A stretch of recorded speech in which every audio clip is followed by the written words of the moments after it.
for melodic heavy metal.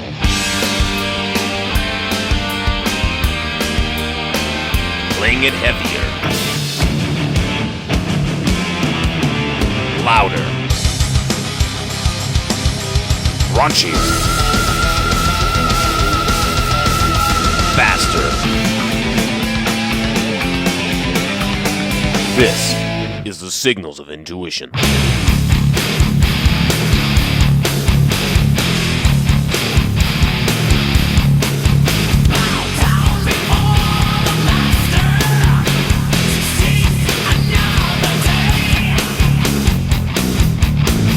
There's Wicked Maraya right there, the opening track and lead-off single from their 1994 album Cycles. You're listening to the Signals of Intuition, your home for melodic hard rock and heavy metal. Tonight on the show, we have the singer of that band, Falco. We're going to be looking at the 25th anniversary of that album, as it's just past 25 years that album came out. That album done in Tampa, Florida with Jim Morris, who's known for his work with Savatage, Crimson Glory, Iced Earth, and so many other bands. In addition, the band also ended up flying out to Germany and other places as well. But we're going to let Falco tell all those stories, so let's get him on the line right now. Hey, Brandon. Hey, Falco, how's it going? Good, good. Can you hear me okay? I can hear you great. Yep, sounds perfect. Excellent. How's it going? Oh, it's going. Very good. So when I do these, I like to do sort of a whole band history, and when I do them, I like to start at the sort of beginning of you as a musician and then work our way up to what you guys will have coming up in the future. So I guess starting at the beginning, where did you grow up and how did you get started in music? Well, basically, a majority of the band grew up in Long Island, New York, a little town called Valley Stream. And myself and John and Mike, guitar player and bass player, we've known each other since we were it seems like we've known each other forever. I mean, we were little kids, kindergarten, first grade. I mean, we lived kind of a couple of houses down from each other.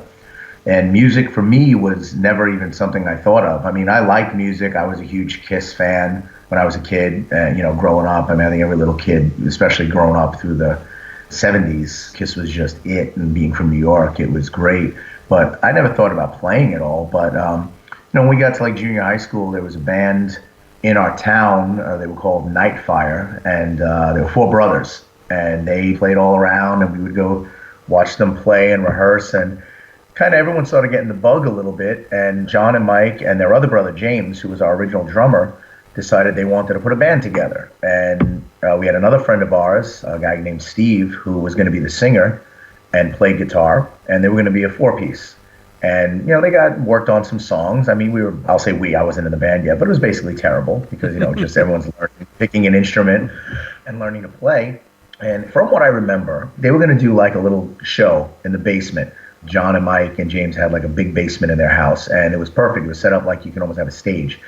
And we hung a curtain from what I remember, and they had a backdrop with construction paper on the wall, and they were taking band photos, and it was there may be about 10 or 15 of our friends down there. A lot of the girls we went to I think it was definitely still junior high school. And the guy Steve, who was supposed to sing, just got stage fright, and he's like, I'm not singing. He's like, I don't want to sing. He's like, I'm just going to play guitar. And everyone's like, well, what are we going to do? And I was always a ham. I mean, I've always been a ham. I always try to be the center of the room, much to most people's dismay at times. And I was like, listen, I'll do it. I got up. I knew a bunch of the songs that they were playing because I'd seen them rehearse. We're all friends. We all hung out. And so, I couldn't sing to save my life. I probably still couldn't sing 10 years after that until we got into the studio with Jim Morris. But I was like, hey, I'll have fun with it. So we played. We did What I Like About You, did Paranoid. I remember the guys in the band's parents had an ice bucket that for parties, and it was an owl head, and the head kept coming off. So I kept making I was biting it and taking the head off the ice bucket because I was being Ozzy, just goofy stuff. And everyone was like, that was fun. They were like, it was fun. It was a show. Again, it was terrible. And the guy Steve was like, I'm just going to stay on guitar. And they're like, you can sing. And I was like, what? I can't sing, which was obvious. But I'm like, all right, cool. And that's how we started. We started, I just kind of stepped up one day and was like, yeah, I'll jump in. We called ourselves Mystic. And this was early 1983, I believe. And it's hazy, but we immediately started writing originals. Again, terrible. But we just started. We did covers and originals and just played a lot in the basement, did a lot of concerts for friends and people. And we all slowly started getting better at what we did and listening to different music. And started, we all realized we liked the heavier stuff. So even though we did covers of like, everything, we started incorporating a lot more Kiss and AC/DC and stuff like that into what we played. And that's where it slowly took off from there. And our first show, we did a talent show. Funny that it's called a talent show. We actually won it, but they based the competition on crowd response. So we had basically so many people from high school come down, and we played at a local theater in Long Island called the Rio Theater. And it was across the street from a record store, which I'm sure you've heard of. Most people around the world have heard of it, called Slip Disc Records. Yep. And Slip Disc was one of the biggest, if not the biggest, independent record store. I know we're friends with Mike, the owner. He was a huge supporter of Wicked Maraya. But across the street was a theater called the Rio Theater, and Metallica actually played there on their Ride the Lightning tour. I wasn't into Metallica then. I was more still into the Motley Crue and stuff like that, but they played there. I know Slayer played there. A lot of bands went through our little town and played our theater, but we played there.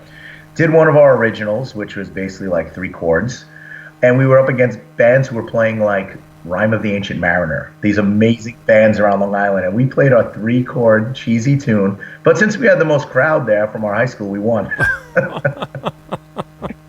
And there was some incriminating video, which will eventually be posted, as you know, on our Facebook. It is the 25th anniversary of Cycles. So I've started busting out the VHS tapes, and we're putting out stuff from the studio, stuff for the Cycles album videos, and it's going to keep going now that I got the VHS tapes out. And there is a live performance of this win of the talent show with me, with the giant junior high school afro and my purple spandex pants. So it will eventually be on the Facebook page within the next couple of months.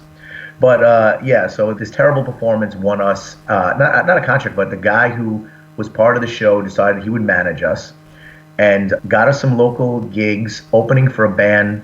They were originally called Takashi on Long Island. They were another fairly big independent band. They ended up being a band called Ninja. And Danny Stanton, who's a singer right now, currently manages Dee Snider. He's a very, very big promoter and manager in the music scene. He's got a company called Call Your Entertainment. But they kind of his band took us under their wing. And we started playing the local roller rinks and the local anything we could play, roller rink, high schools, junior high schools. We did all like the shows for the schools and everything, and it just continued to grow. And were we the best? No, but we would put on a show. We'd have fun. Growing up on bands like Kiss and Van Halen, it was like we wanted to make a spectacle. We had a giant logo, like a Kiss logo, we made out of plywood, a giant logo that said Mystic with light bulbs, and it might have been bigger than the Kiss logo. We couldn't get it into half the venues we played at, but we would try. And we just had fun. And over the next couple of years, I mean, as any band does, we kind of honed our craft a little bit, lost members came and went. And fast forward up until, late 80s, where we kind of realized this is what we want to do. And, we were getting heavier and started getting thrashier. I was going to say, I've heard the demo you guys did, and I don't know, 88, 89, whenever it was from. And I mean, that's very classic thrash. Oh, yeah, that's the one with Dave Penna on the drums. And Dave's a fairly well-known musician, and he played with a lot of local bands around our town. And we all went to high school together. I mean, our town has some pretty interesting, the guys in my band, the Adivio brothers, their dad owned a local music store. And I mean, where people would come in from, John Levin, who's now, he plays with Dokken, mm-hmm. Greg Smith, who's with Alice Cooper, now he's with Ted Nugent. I mean, a lot of local musicians who have been out and about in the scene were from our town, and we all played, we all knew each other, we all kind of did stuff with each other. So we got really thrashy, and we liked it. I mean, it was cool, and we enjoyed it. And, we were all getting into early Metallica and stuff like that, and Slayer, and going through the phases like every band does until we kind of found what we liked. But we started realizing we kind of liked the dual guitar harmonies, and again, my vocals still were thrashy and heavy. But it progressed, obviously, and matured over once we got with Jim, and he kind of saw that I had other layers to my voice, which I didn't even know I had. But yeah, we did that. We did some demos. Yeah, that demo was definitely thrashy. John and Mike's cousin, I think Rich, was on bass then. It was like a family affair. We had a lot of family and friends, and everyone's been in and out of the band. But, we started honing our craft a little, and then we started getting into the clubs, and we would do, like, on Long Island, there was, like, the Sundance and a place called like Lemoore East and Queens. I was just about to ask you if you guys played Lemoore. Yeah, we never did the Lemoore in Brooklyn, but there was Lemoore in Queens, which we played many times, and there was a Lemoore's out on Long Island, which we lived out there. So, we would do that one. Places called the Gun Club in Long Island. We played the Limelight, but that was more when we were signed. But, there was amazing history in Long Island and in New York to play at. And while, again, we still may not have been the best, we would just go out and put on a show and put out energy. And the people liked us, so we kept it going. And, With the music store, we had a couple of connections. I mean, one of the guys from Randall Amplifiers liked us, and we played like a convention in New York. And, we lucked out where we kind of just would be hooked up with people and we'd play and we get these little opportunities. And then the lineup was solidified. It was a couple of years later, right about 88, right after that demo that you heard that Dave played on. We needed to find a permanent drummer, and we had known Knack through other bands on Long Island, and he finally came down for an audition, and he just fit what we wanted to do. And then John and Mike's cousin Dan, who was the final piece of the puzzle, he was living up in Pennsylvania, but he had decided, his brothers were in bands up there and played all over the Poconos area and up in the Stroudsburg in Pennsylvania, and he was wanting to play music, and we kind of had a little buzz going about us on the island. So he said, hey, I'm moving down to Long Island. I'll finish school down there. And he came and moved in, with John and Mike. John was still living at home with his parents, and, we were all still at home. He moved down with his aunt and uncle, moved in with John and his parents, obviously John's dad and Dan's mom or brother and sister. So he's like, I'm coming to Long Island. So we had the band solidified. And that's when things just really started working. We kind of figured out what music we like, what direction we want to go, what we want to do. And just started playing all over Long Island, the city, wherever we could play. And that led to a couple more contacts, and that led to up into 1990 or 91. We were doing demos, and then a small little independent label decided they wanted to sign us, and that led to the recording of Lifetime in Hell at Morris Sound and us getting hooked up with Jim Morris. Yeah. What label was that signed you initially? It was a small indie label. It was a startup label by this attorney. It was a music attorney and his wife, another friend of ours that we had known through connections. The name changed like 3 times. It was originally called Royce Records, and then we're going to change it to Robber Baron Records, from what I remember, if I remember correctly. Nothing ever came of it because, obviously, half the time before labels even start, they fail. But, I mean, luckily enough for us, they funded the whole recording of the Lifetime in Hell record, which was the next step. I mean, we got to meet. Originally, Scott Burns was in mind. Again, this attorney knew some people and told them what kind of music we were. And again, being that they weren't too familiar with the music scene, they would just say we were a heavy metal band. We're a heavy metal band. So when they heard metal and you figure Tampa, Morris Sound, you think Scott Burns. Scott Burns did metal, but obviously not the kind of metal we played. Scott was brutal death metal. Any death metal band at that time, it was Scott Burns. So I guess we started listening to some of the stuff Scott produced, and we were like, whoa, okay. I mean, it was cool, but we're like, that's not us. And somehow, again, it's very hazy because it's so long ago. Somehow, I think even Scott might have been like, I think Jim would be perfect for this because our songs had the dual guitar harmonies. I started branching out my vocals a little more into not just thrashiness, but I would try to sing different styles and different things. And Scott was basically like, this would be right up Jim's alley. And luckily for us, Jim did Sabotage and Crimson Glory and Iced Earth. And I fully feel that, not that I like to categorize us, but I think Wicked Maraya definitely, if there's a split in the road, we're going to take the road of Sabotage, Crimson Glory, and Iced Earth rather than Cannibal Corpse, Death, and Deicide, which Scott produced. I mean, it was kind of a fairly simple formula. Jim loved to do vocal melodies and harmonies, and his brain was just set for exactly the kind of music we did.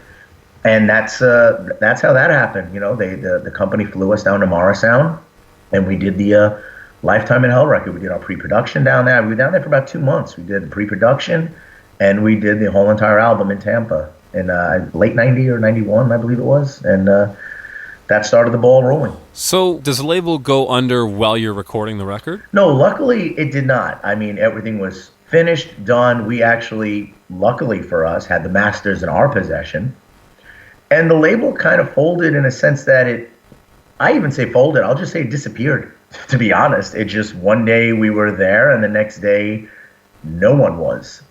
But we were like, okay, we have this demo. I mean, we had not a demo, we have an album, basically. We have an album. We learned a lot as to what to do in the studio. We learned a lot about structured songwriting. We learned a lot about, even more from Jim. I mean, vocal stylings and how to arrange a song and harmonies and what to do, guitar parts and what works, what doesn't work, everything, the technical aspect. And then, so we had the album and we were like, okay, we can shop this because, I mean, literally there was no label in existence. No one to contact. People just disappeared. And we were like, all right, well, you know what? I mean, we didn't know much about the law or whatever. We're like, we're going to use this as our demo. We're going to try to shop it. And, if it comes back and people come out of the woodwork, we'll deal with it then. But we're like, we have a however many thousands of dollars, 9 or 10 song demo. Let's take it from there and see what we can do. And through, again, the people we met with the album and whatnot, somehow we got hooked up with Ronnie Dio's attorney out in L.A. at the time anyway. And guy took a liking to us and offered to shop our demo. And again, nothing came of it. But we ended up going out to LA in '92, and we lived out there for 8 months, and we just played the entire Lifetime in Hell record up and down the Sunset Strip. And we were definitely not the typical Sunset Strip band. No, not at that time. That would have still been the very, Motley Crue, Rat, yada yada, all that kind of stuff. Yeah, I mean, '91, even though, it was like, grunge was coming in and whatnot, the Strip was still the Strip, and those bands were still kings there. I mean, we would go out at night to the Whiskey, or we'd go to, Gazzari's, or we'd go to the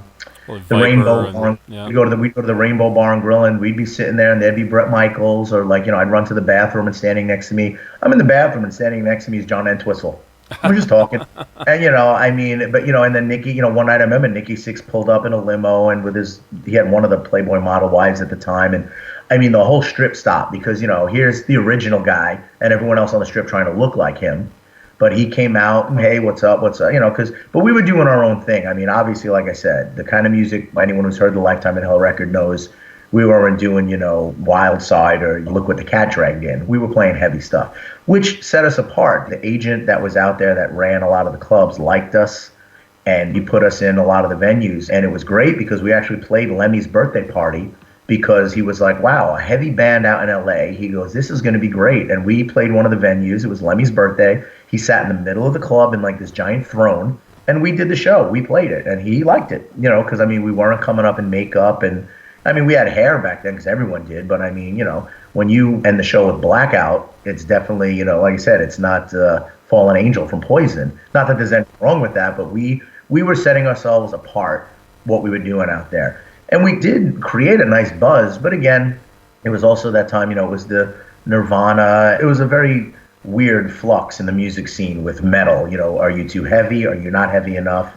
Are you in a niche? So we were kind of floating in limbo. But the good thing again about being out there is we started writing again, and we started realizing, let's take what we learned from the Lifetime record and let's take it to the next level. Let's expand. Let's put more textures in. And on my end, it was let's not sing every song maybe like a Metallica heavy, that aggressive growl that I had. Let's maybe try to throw a little Queensryche vibe in there, or Crimson Glory, or just something, I had different layers to my voice, and let's see. And we recorded 5 songs out in LA right around end of '92, early '93. I'm trying to get my head together as the dates. I think it was in November of '92. We went to a studio and we did Another Day, Resurrection, Forever, Sign of Heaven, and Alone, which ended up, just a little tweaked and remixed on the Cycles record. And, we recorded those 5 songs and started shopping that. I mean, we went back to New York. We left L.A. Our sound guy out there, a great guy named Mark Robinson, he housed us in his house. I mean, he did our sound out in L.A., but we had no place to live. I mean, we thought we were going to be out there a couple of weeks, and we ended up staying. As back then, we were like, where are we going to live? So our sound guy was like, hey, come crash at my house. He did our sound for us. I mean, we met a lot of people who were really wanting to help us out because they believed in us. So came back to New York, played again the circuit, played all over Long Island, played, we got a lot of support from the local radio stations, all the college stations. They liked our demo. And throughout, somehow on all that, we were, back then fanzines were huge. And I mean, there really was no interweb.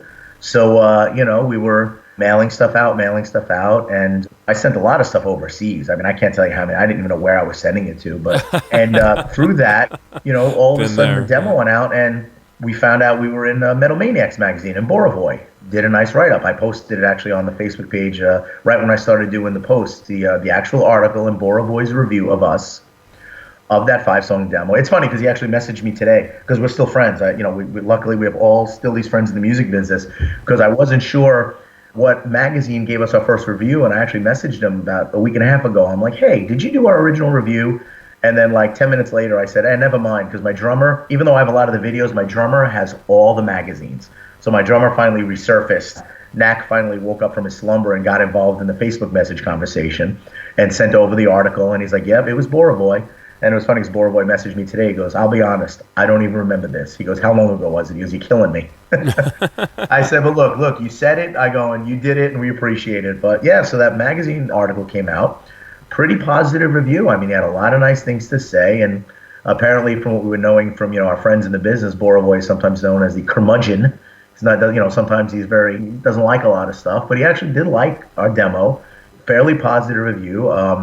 During that time, one of the demo tapes made its way over to Europe. And we got a call one morning. We had done a showcase in Manhattan for an Atlantic Records exec, a fairly well-known one.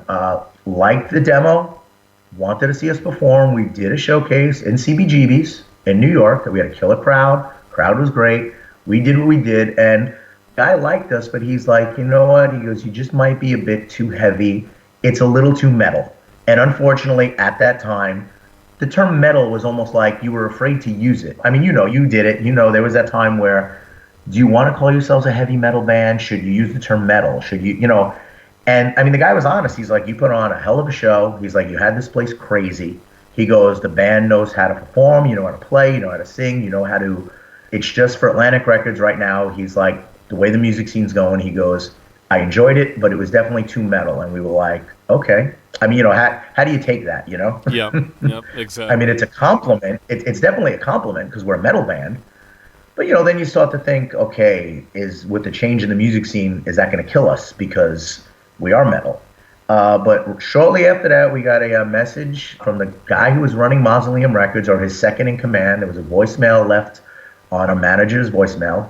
John and Mike's dad, he was helping us and he was managing us at the time because, he believed in us and was busting his butt for us. And we came home one morning and there's a message from a guy with a ridiculously heavy European accent, a little German, a little, I think he was from the Netherlands maybe, but it was like we kind of figured out that he said there have been several thousand of your demos in circulation and it was selling well. And we're listening, and the funny thing is everyone turned around and looked at me and went, where's all the money from the several thousand demos we sold? And I'm like, don't look at me. I said I sent over like 5, but apparently people bootlegged them and sold them, and we were creating a buzz in Europe and in Germany. And that's where Mausoleum came in. They were like, we like those songs. I mean, we had Lifetime in Hell, and I don't really recall if we kind of moved on from that or they might not have been that interested, but I think it might have been a both decision because they really liked the direction of the 5-song demo. It was a little bit more what Cycles turned into. And they said, you know what? We like Lifetime in Hell. There's a couple of songs on there. So we ended up taking Johnny and we retweaked it a little bit. But they were like, we want new material. We want fresh. They're like, write more material. So, I mean, we went back into what we called the rehearsal hole. I mean, it was a drummer Mac's basement. And we just banged out a whole bunch more songs. And once again, we insisted we wanted Jim Morris to produce it, and they wanted it because they, Jim's name, again, with Sabotage and Crimson Glory, to have a debut album for a band, and we didn't even realize, really before the internet and you really knew what was going on out there, we had no idea how big Jim Morris's name was, especially in Europe, with all of these amazing bands he produced. I mean, and we started slowly realizing it when we started telling people Jim Morris is producing our album, and then the press started, and I mean, we knew because we just knew Jim as one of a goofy guy like us. I mean, brilliant, absolutely brilliant musician, singer, producer, arranger. But again, we were kind of, I don't say we were sheltered, but we were kind of in our little Long Island zone. We really didn't know what was going on outside the rest of the world. So it was pretty cool to suddenly realize that we knew Mausoleum Records because, I mean, I knew them from the late 80s. I mean, they used to do, again, at that Rio Theater in our town, they had like a Mausoleum Records night and they had bands on there like Black Lace and all these other bands, and I remember bands signed to them, and they were like, we're making a comeback, we're restructuring our label, and we want you to be a part of it. So they flew us out to Germany, which is a lot of the footage I'm going through right now that I'm going to be posting, but they flew us and Jim Morris out there, and they were like, let's do a new record with newer material. That's how that started. We went down, I believe, they flew us down to Tampa, and we did some pre-production with Jim. I believe he also came up to New York, and but we worked like a machine. We knew how Jim worked. We liked how we worked, and we kind of got in the Jim mindset. So once that started, we were like a freight train. We were just like an unstoppable locomotive. We knew exactly how to go, what to do, how we should do this. And it was pretty fun. I mean, we went over to Europe. I mean, it was definitely different the first day or two. Things were blowing up, and our equipment. It was definitely a culture shock because we'd never really done anything like that. But I have to say it was an absolutely unbelievable experience going over there and recording the Cycles record. So you guys would go over and plug your equipment into the power over there and not not use a step down or anything like that? Well, we did. That was the funny thing. Like, we bought all the proper converters, or so we thought. But I think Danny blew up like one of his rectifiers. I don't know. Maybe we didn't know what we were doing. We thought we had the right things, but we ended up everything after like the second day, we got everything rolling. And then, once we started tracking, it was really cool to see like how the album was coming together. And then, especially also remixing like the original songs from the original demo, which Jim had done. I mean, Jim flew out to LA when we were out there. Again, we were a team. It was like, Jim, if we're going to do a demo, we're not going to do it on our own. We weren't going to do it with, the local LA producer. We needed Jim out there. So again, Jim always had his hand in almost everything we did. So it was great, and the record company was happy. They knew Jim's reputation, and they were really, really happy with how things were going. So we were pretty excited about the product we were creating. You guys did a couple studios in Germany, right? When you were over there, do you remember any of the ones you had? Yeah, we started one. The first one I believe was called I don't know the order, but one was called Dolphin Studios, and one was called CAS Studios. I think we started in Dolphin. And we were there for about 2 weeks, and then they moved us to a different one. Why, I have no idea. I still don't know to this day why we moved. I couldn't tell you. I mean, the first place we were in was very nice. We were in like this little chalet village, if you would call it. It looked like, we had all these little cottages, and we would get up in the morning, they'd make us breakfast, and we'd walk down the road. And from what I mean, the studio was like there. And it was killer. It was great. But yeah, we started off in one, moved to the other. And I think that's where the final mix and mastering, and I think Jim did do some final stuff in Mara Sound as well. But yeah, for some reason they just wanted to move studios. Again, I can't remember why, or I don't even think then we knew why. But again, we were new to it. We were like, okay, you guys are the record company, you're paying for it. We'll go where you say. So that's what we did. Yeah, fair enough. Well, I wonder maybe if it was just a change for, I don't know, guitar sound or drum sound, get a different room, that kind of thing, mixing. Yeah, I mean, I'm probably A to D, all of the above. Yeah. So you guys do Cycles. I know there's a video for Another Day. Did that get play on MTV back in the day? Not MTV here, but MTV Europe.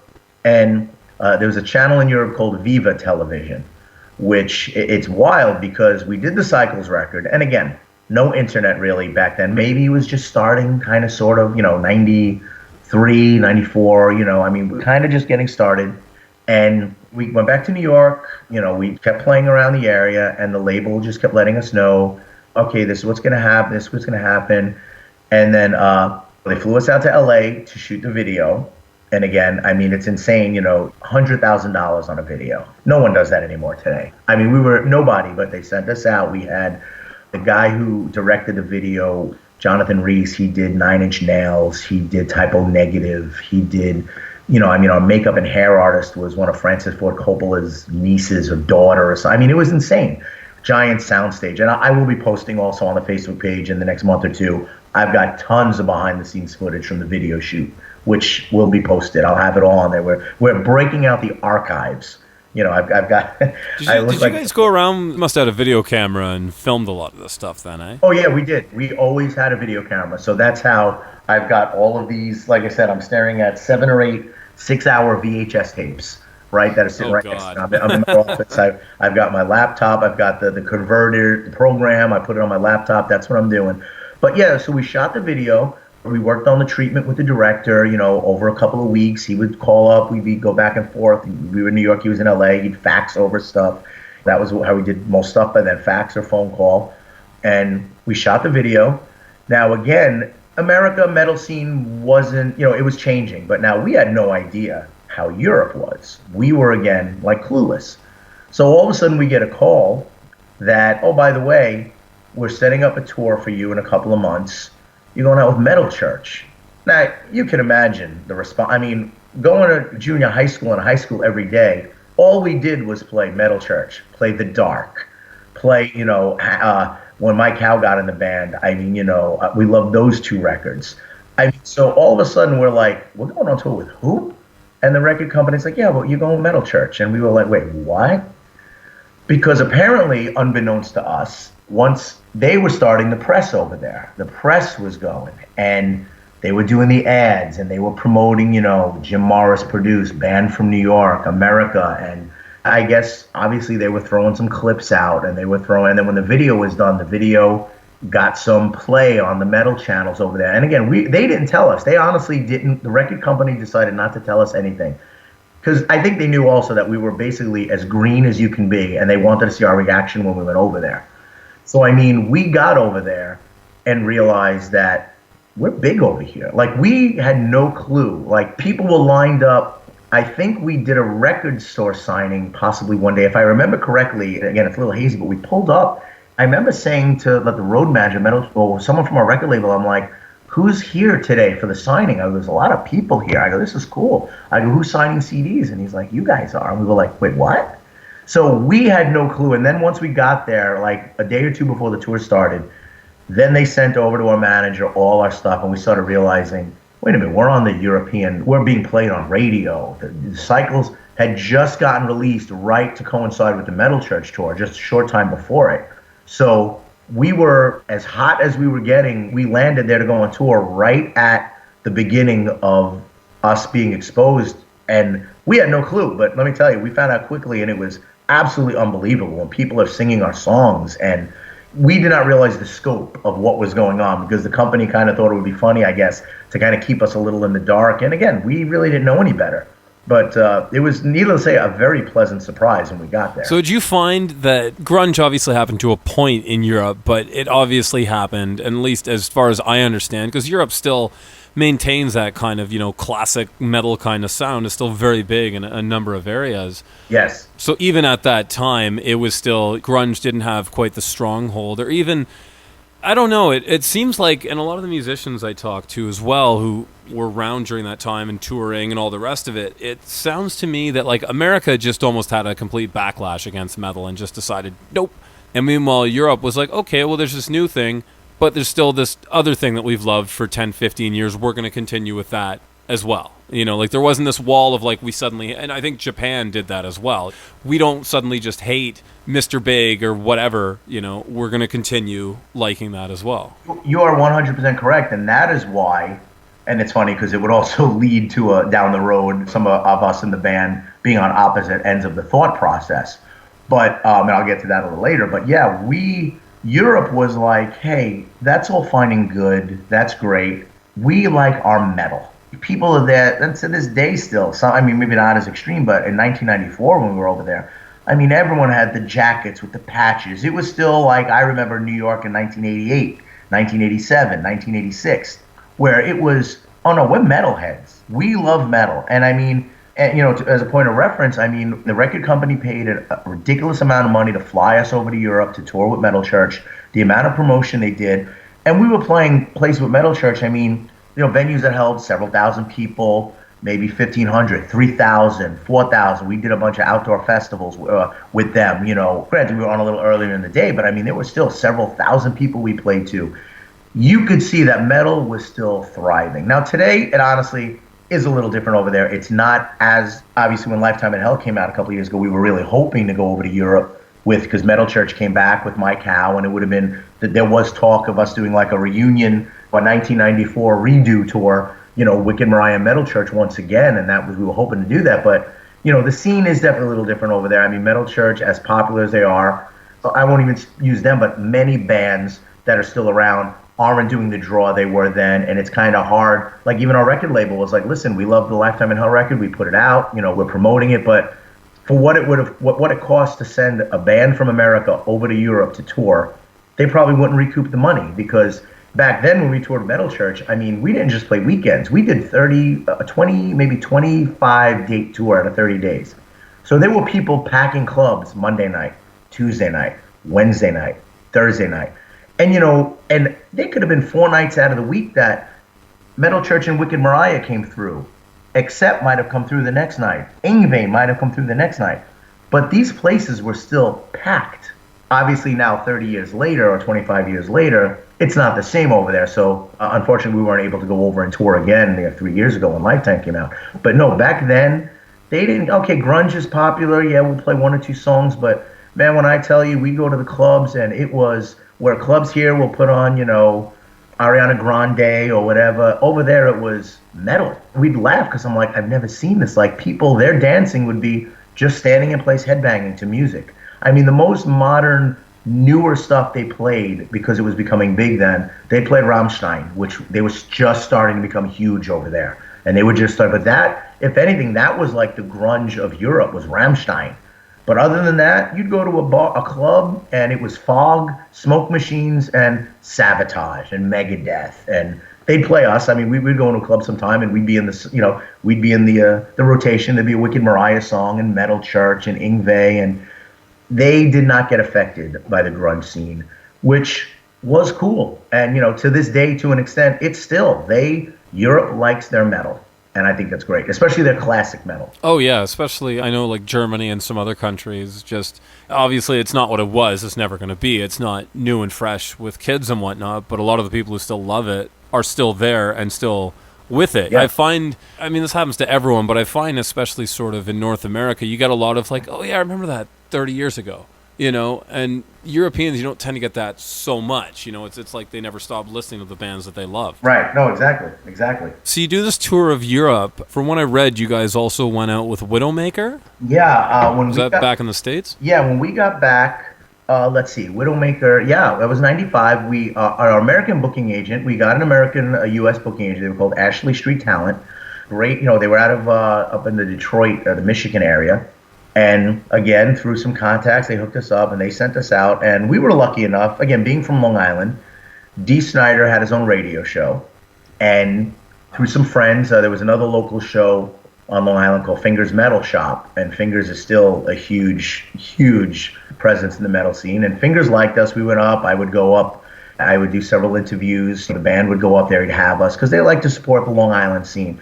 And then further out on Long Island, Dee Snider got his own radio show.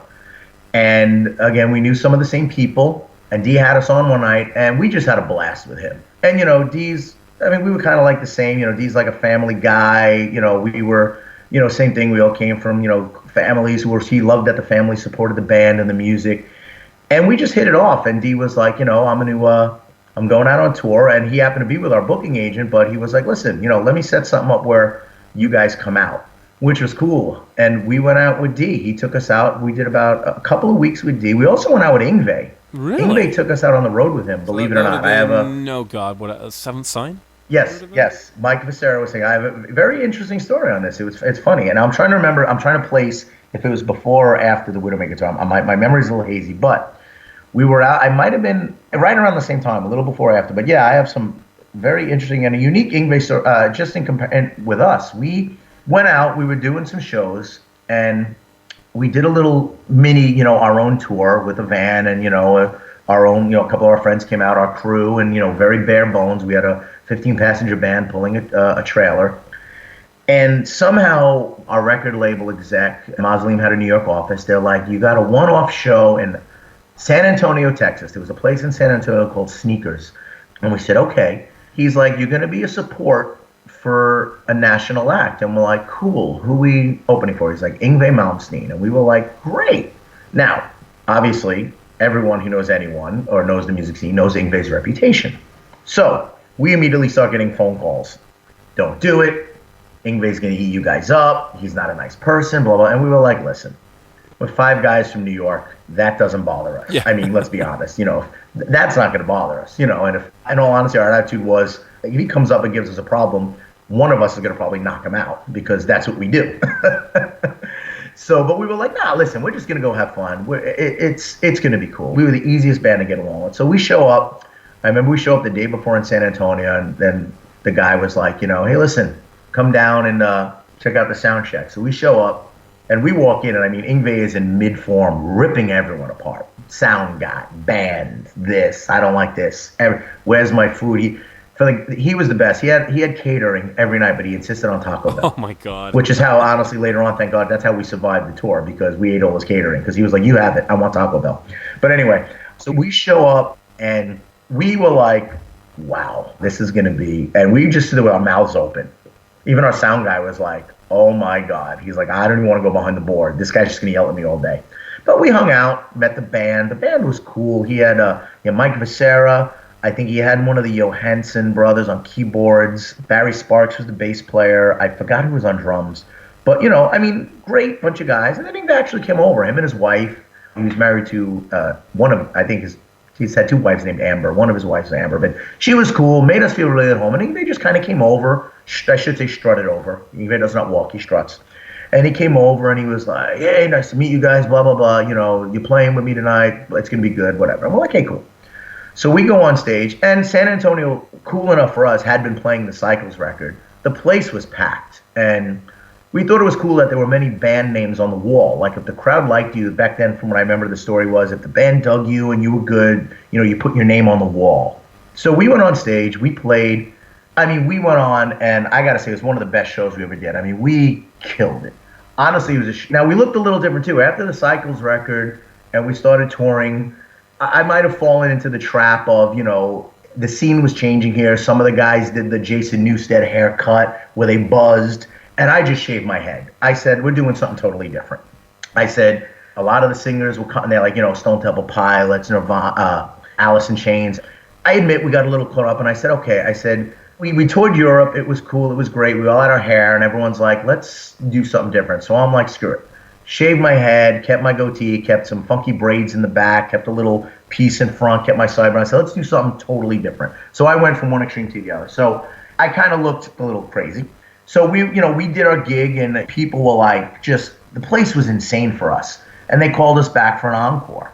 And I remember, we didn't want to do it because one of our friends who were in the industry were like, whatever you do, don't go back for an encore. Yngwie will lose his mind. So we're looking around, and Yngwie's stage manager goes, go back on. He goes, they're not going to stop cheering. He's like, and the maestro, which they call Yngwie, he's like, he won't be happy, so just go on and do it. We go on, we finish the set. We're out of control. I mean, doing what we do. The place is nuts. They're chanting, we want the wall. We want the wall. I specifically remember that. So, we meaning they wanted our name on the wall. Well, okay, cool, right? We finished the set, go in the dressing room. We're hanging out. I remember specifically it was cool because I think that night, Dean Castronovo, who ended up being in Journey for a while. I interviewed him. There. Yep. Yeah. My drummer was flipping out because he's like, oh, my God, Dean Castronovo. There were some name people that happened to be in town. They went to see Yngwie play. Yngwie.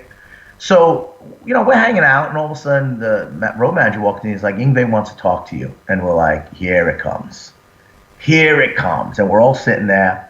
And he comes in with his guitar, and he starts, kind of playing one or two of our riffs. Like, because obviously he's Yngwie. He's like, I like this stuff. I like what you did. And he's like, what are you doing for, the next 3 weeks? I think it was, 3 weeks. And we're like, well, we're going home tomorrow. He's like, nope, you're coming on tour with me. And we're all looking at each other like, well, what? He's like, you're going to be my support act. He goes, I already talked to my booking agent. I talked to my management.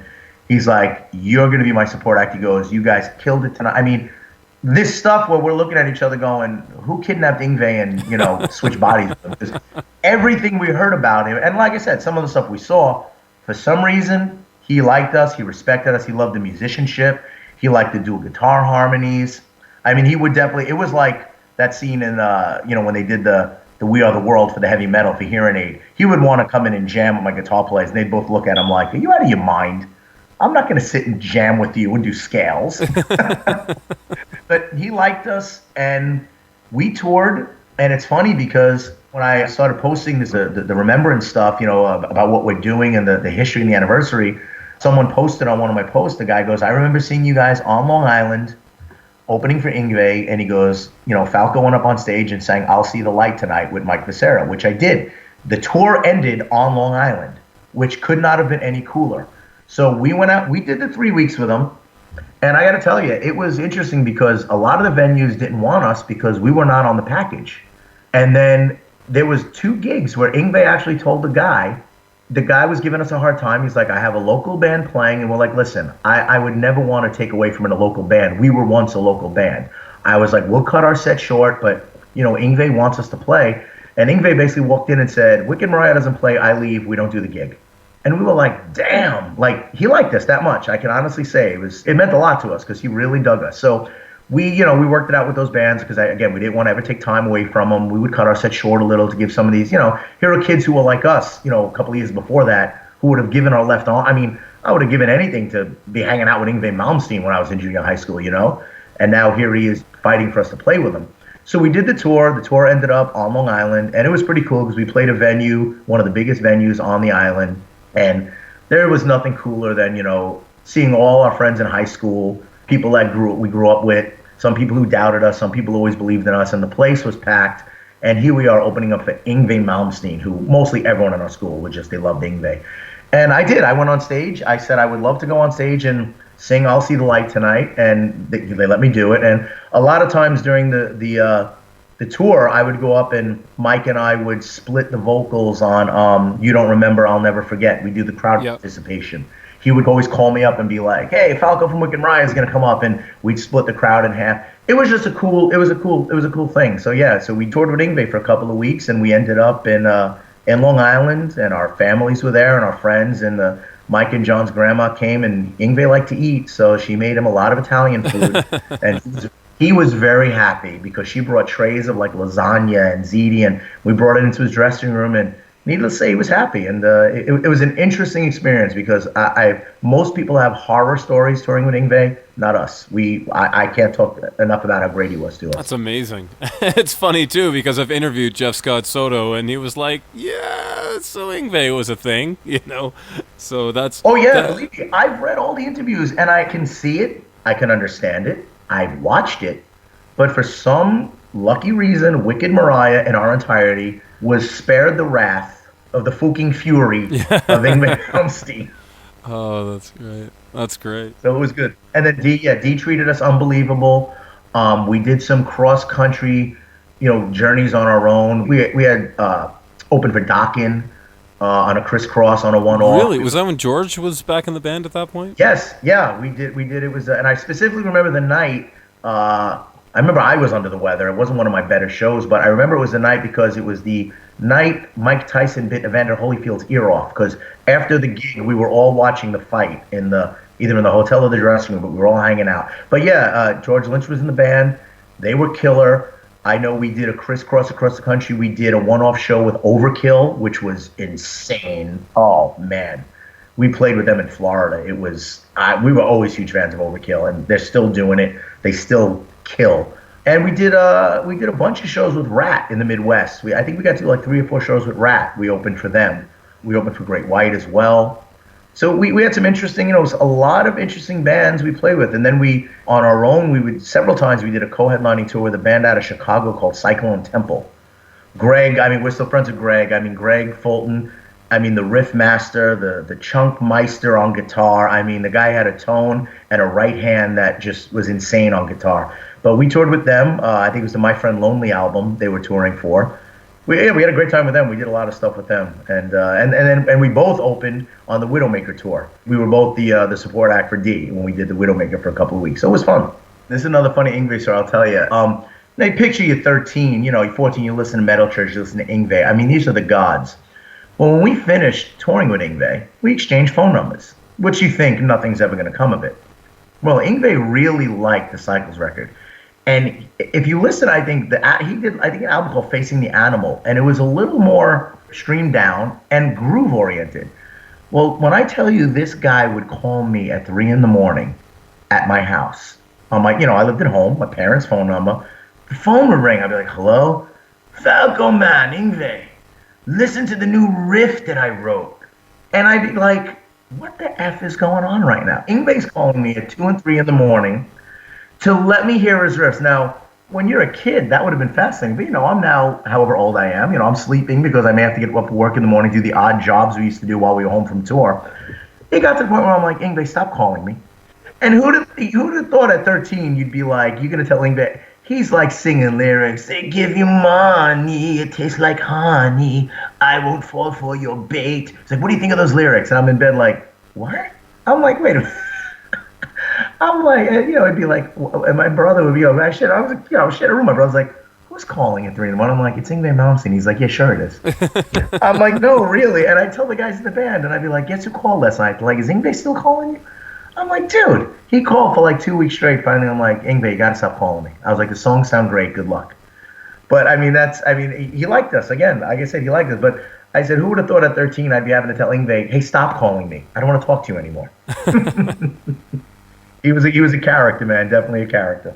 Just know that down here in Miami, where Yngwie still lives, he still goes out to Publix in the tight black pants, the boots, the ruffle shirt, and he still walks with the strut because a buddy of mine saw him a while ago. And he goes, I fucking saw Yngwie in Publix, and he's like strutting and prancing around with the ruffled shirt, the full hair in mode. And I just chuckled. I said, it must be nice being Yngwie. It must be nice being Yngwie, you know?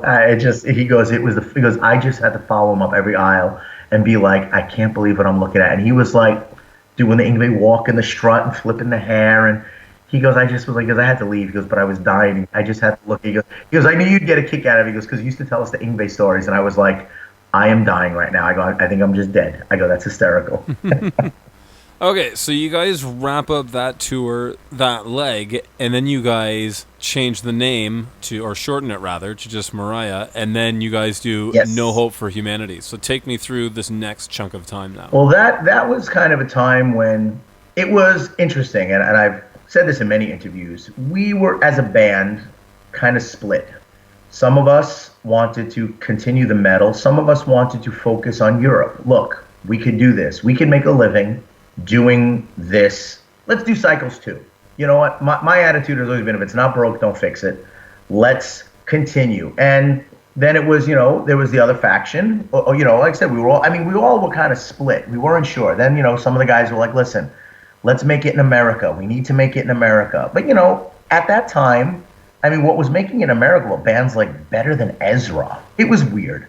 So it was a very confused time, because I'll be honest, the demos for No Hope for Humanity, some of those songs, if you heard them on the cassettes that I found, they almost make Cycles look like it's a pop record. We got even heavier, but still melodic. But we got even a lot more riff oriented. We had changes. We had different vocal stuff. We sent it. It was funny because we sent that over to Jim, and Jim was excited. And then amongst ourselves, like I said, as most happens with most bands, the internal discussions, I want to do this, I want to do that, let's switch, let's do this, let's try, we kind of, I'll admit, we adjusted our sound, again, to some people's happiness, to some others, maybe not so much. And we came out with What Is No Hope for Humanity. Now, a lot of people dig that record.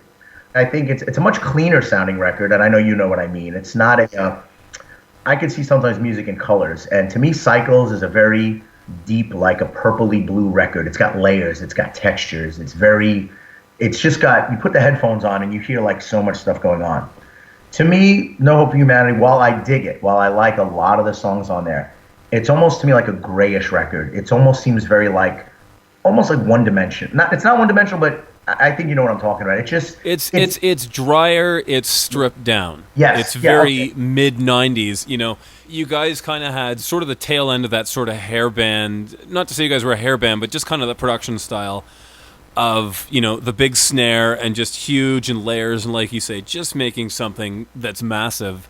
And then, yeah, you're right, because I had on No Hope for Humanity today, and that was what I noticed too. And it's like, okay, I can sort of hear that mid-'90s where you kind of dial back the reverb on the snare, and you just, you sort of tiny up the sound a little bit more, as was happening at the time, Exactly, and it was. And my personal view, I can only speak for me, I was like, okay, you know what, let's try to, even though I didn't want to do it, and I'll admit, I was one who was like, let's do Cycles 2, let's stick with the demos we had, because they were interesting and heavy, and Jim was all into it.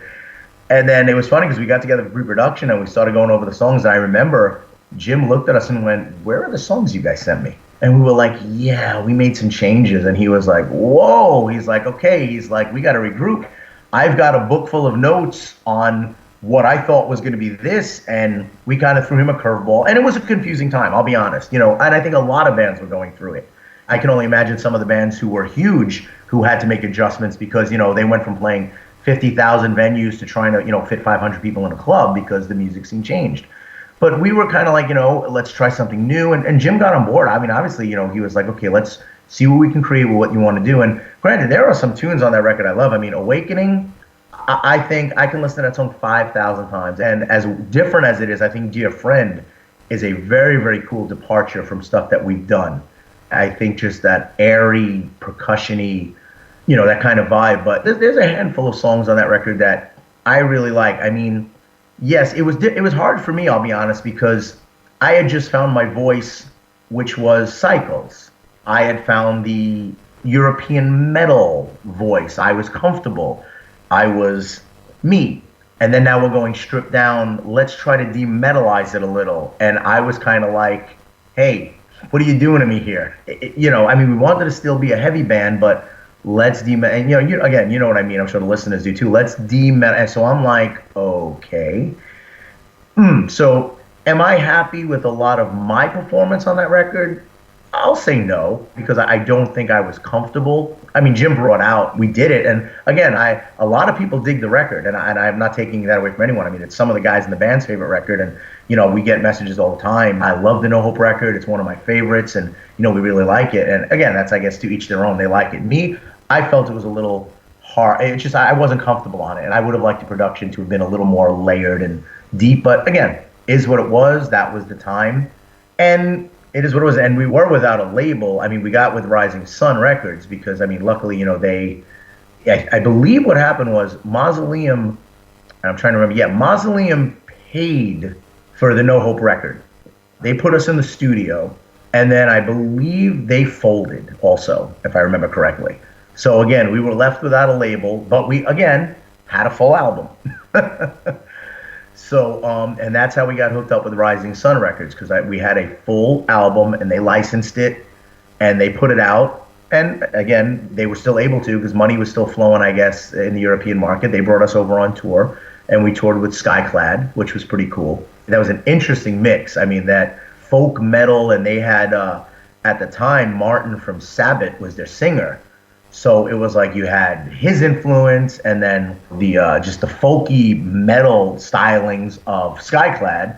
And then here came Wicked Maraya, still doing some of the stuff from Cycles, which the crowd loved. And we did throw a lot of No Hope in there, which they really liked. And at that time, actually, we had already started writing what would become the Counterculture record. And we actually were playing the title song Counterculture when we went on tour in Europe, just to give the fans a little taste of what was coming. And actually, that song went over really, really well, because Counterculture, obviously, when we went back, you listen to Counterculture, we went back to being a little heavier again, with a little bit more layering. Granted, it was a little more of the distorted vocals and what was, again, happening at the time. But yeah, the No Hope record, got great reviews. We had the song Tomorrow was in one of the charts. It was like number 3 for the week on a German rock radio, even higher than some of the other, name bands that were out at the time. It generated positive reviews, so it's not like I don't want to slag the record because, again, just because Cycles has always been my favorite, people dug it, they liked it, and the songs really went over well when we played them live. And I guess that's also because live, it's a little heavier tone. When you're live, you've got that live sound that you got to produce. So the songs came across a lot better live, and that's when I really like performing the tunes, because, a song like Awakening, even though it's 7 minutes or whatever, we would play it in its entirety. We would open the show with it sometimes. It would just be the lights off and the acoustic guitar starting with a lot of fog and smoke machine, and people would be like, wow, what is this? And we'd break into that opening riff when the band kicks in on Awakening live is bombastic. And we were like, okay, this is going to work. So I definitely warmed up. Personally, I warmed up to it once we started playing it live.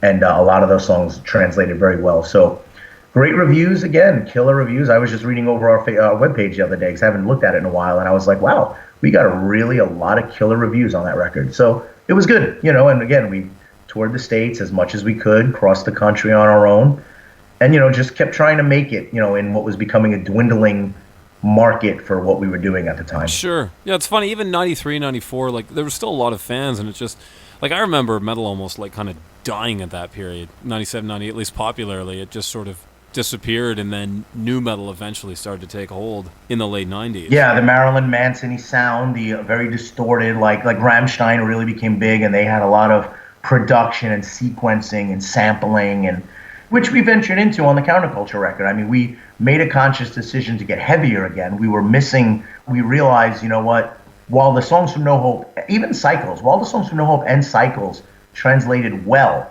we wanted a little more kick-assness, and I remember actually one of the reasons we did that was Howard Stern, which everyone knows Howard Stern, obviously. He would play a lot of our songs on his beds leading in and out of his segments. And he liked us. We'd met him a couple of times, but he never really he mentioned the band name once or twice on his show. And to get your name mentioned on Howard Stern was insane. But one of the beds one morning, he was like, oh, I like this. Who is this? And Fred was like, oh, it's Wicked Maraya. And it kicked in. And then it went into kind of a mellow part on the song, and Howard's like, oh, I like that. He goes, man, I wish that would have just kept going. He's like, he's like, the music that's out today, he goes, I like that. heavy, the heavy. He goes, give me some of that Marilyn Manson, Rob Zombie, this and that. And we were kind of actually funny that he said that, because as we were writing, not that we wanted to write like them, but we were like, it's heavy. It was the flavor of the month, but radio stations were playing it. It was still heavy. It was better than Ezra, and all those bands were kind of leaving again. And all of a sudden, Manson was on the radio, and, White Zombie, and Rob Zombie solo, and some of these other bands were starting to get played. And we, again, as most bands do, we kind of took the temperature of the room that was happening at the time, and we kind of brought back a lot more of the riffing and a lot more of the Wicked Mariah-ish stuff. But we did incorporate the sequencing and the sampling, a little bit more distorted vocals along with some of the vocal harmonies, and that led into the Counterculture record. And for that record, it's the only one, well, except for 2 songs on, the Lifetime in Hell re-release album that came out, but it's the only one you've done without Jim. I'm assuming at that point you guys don't have a label and anyone bankrolling it, correct? Yeah, it was a lot that went on. I mean, the label, when Mausoleum, there was a lot of business stuff on the end too that sometimes happens that unfortunately estranges people for a while. Anyway, I mean, Jim, we all talk again, and it's good. And I'm sure one day we would love to work with Jim again. But that, besides the business end that happened, that some of it, which really wasn't our fault per se, but things happen on that end. So we our relationship with Jim we went our separate ways, while again, I mean, never saying a bad word about each other. It was just business that happened. And, again, and I think every interview I've ever done, I mean, we credit Jim with being the 6th member of the band. I mean, we could never have done what we got to where we were without him. I mean, and even on the new songs in Lifetime in Hell, while we didn't have Jim, Dan and John, I mean, our bass player, IDV, has his own studio in New York. He produces bands. He and Dan as well. Dan has a big studio in Pennsylvania. He produces, he engineers, he works with a lot of bands. But John still does more of the metal, while Dan does a wide assortment of music. But John, especially, I could see John and Dan learned so much from Jim, and especially John. Like when we did these 2 new songs, I mean, it was like working. It was like we all think Jim's way, and John took that to the next level too. So I mean, it's like we all learned from Jim. So when Counterculture came out, we still. You're correct. We didn't have a label.